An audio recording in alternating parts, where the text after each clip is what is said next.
Hello, my name is Anaafi, and you are welcome to my Excel today. Today we want to look at how to really delete alternative rows in our data. Note that this data is quite simple data. In a situation where you have a huge data and you want to delete alternative rows, it will be very important that you know this method of how to do it. So to do that, we'll use the helper column. That's we'll create our own helper column, and in the next row we input our formula is even. So I say that is even, that if this row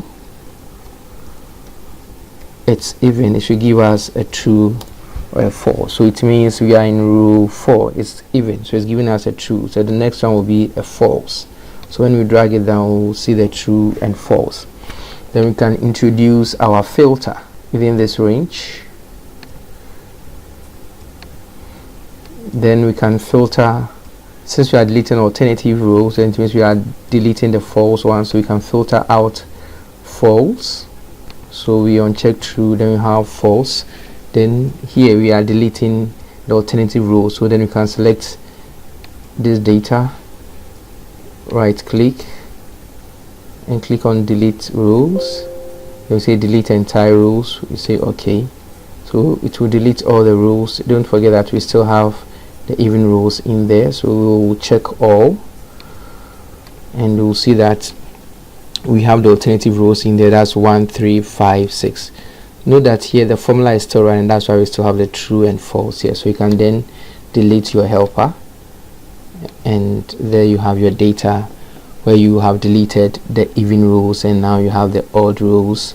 That's 1 and 3, 5 showing. In the same way, assuming you have a large data, and this time maybe you want to delete each third column or each third row, let me say it so in the same way here too, we'll use the helper.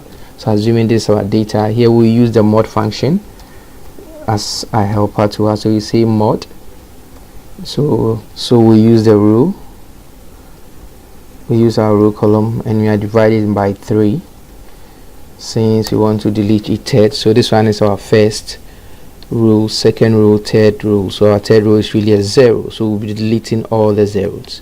So then we can just drag, so it's here, we are interest will be in the 0. So quickly we can just put our filter in there, then quickly we can now filter out the zeros. Then we can just delete the 0, select this range, hit on the right click, delete rows, then you say delete, so we'll delete all the rows in here.